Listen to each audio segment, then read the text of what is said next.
Hello everyone! Welcome back and welcome to Tagay Dito, Tagay Doon, Tagay Kahit Saan, Tagaytay!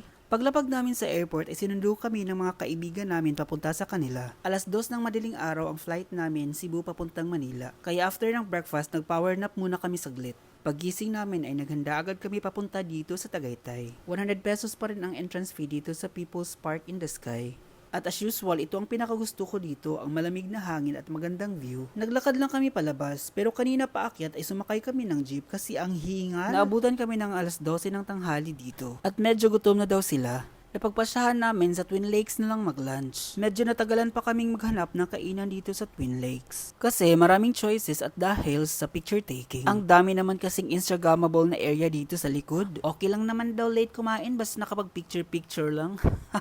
So ayun, we ended up kumain sa Ozora Japanese Restaurant na parang exclusive